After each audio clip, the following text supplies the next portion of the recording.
Norway, Ireland, and Spain together recognizing a Palestinian state. It's a largely symbolic move, but it further deepens Israel's isolation. Well, joining us now, Palestinian Ambassador Hala Abou Hassira, head of the Palestinian mission to France. Thank you for being with us here. Thank you for the invitation. On France 24. This had been in the works for a while. Comes the same week as the arrest warrant requests by the ICC's chief prosecutor. Your reaction? Very positively. We highly welcome the recognition by Ireland, Norway, and Spain today of the Palestinian state. A recognition that comes in coherence with the engagement of these states and with the collectively the international community towards the recognition of the right of the Palestinian people to self-determination and to preserve the two-state solution.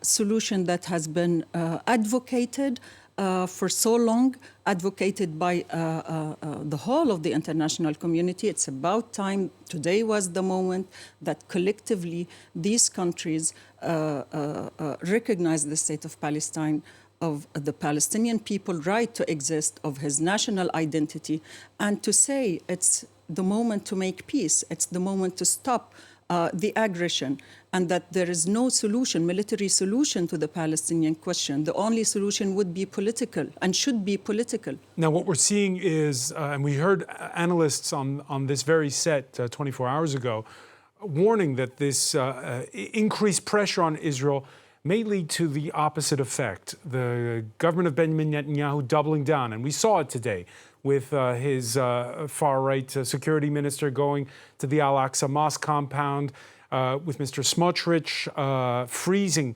tax revenues for the West Bank. Is this going to make things worse before they make it better? Israel has been doing this for 76 years already, since it's began at the Palestinian Nakba, and it began its ethnic cleansing of the Palestinian people. The colonization has been expanding at an unprecedented level, even before October. The violation of the rights of the Palestinian people, war crimes, crimes against humanity, and now the crime of genocide are happening in spite of the international will, in spite of international law, in spite of the provisional measures ordered by the ICJ, and in spite of the recent decision by the ICC. Israel is, I would say, violating every single article of international law. Of course, it will collectively punish the Palestinian people, as it has always been doing. But today we say it's not up to Israel. Israel has never been as isolated on the international scene. Israel has never been as isolated as it is today in the United Nations.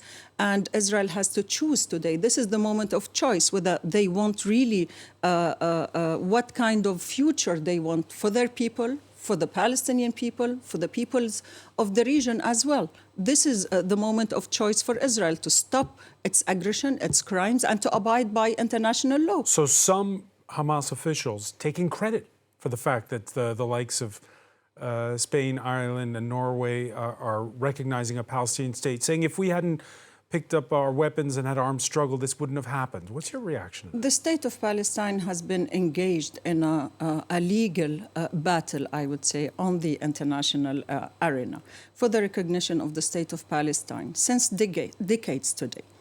And today's recognition comes as a fruit of the combat, really the struggle of the Palestinian people for the past 76 years.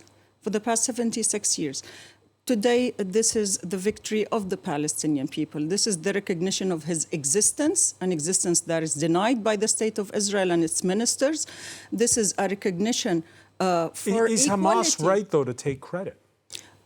The whole of Palestinian people should take credit for this. And President Abbas, who was engaged for decades in the peaceful way to find a peaceful solution with Israel.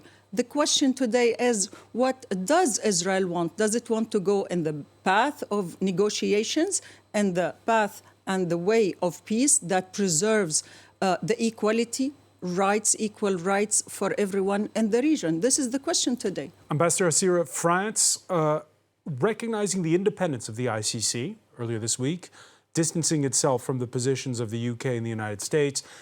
But at the same time, it's not recognizing a Palestinian state at this time. What's your reaction to that? Is France right? I invite France to immediately recognize the state of Palestine in coherence with Do you understand the French position?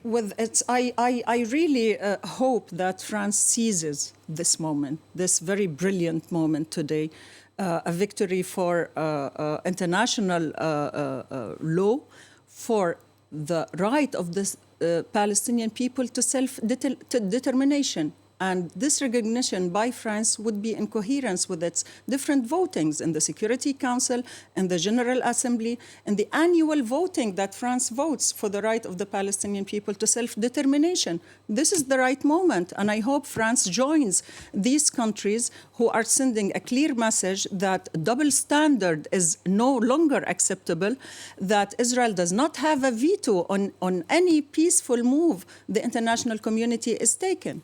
How do you explain France's position? As I said, it's double standards. We have to be clear today. This is a moment of truth. We have to be coherent with declarations. France has to be coherent with its declarations towards preserving the two-state solution. To preserve this solution, France has to recognize the state of Palestine. That is not yet done by France. Ambassador Hassira, many thanks for being with us here on France 24. Thank you.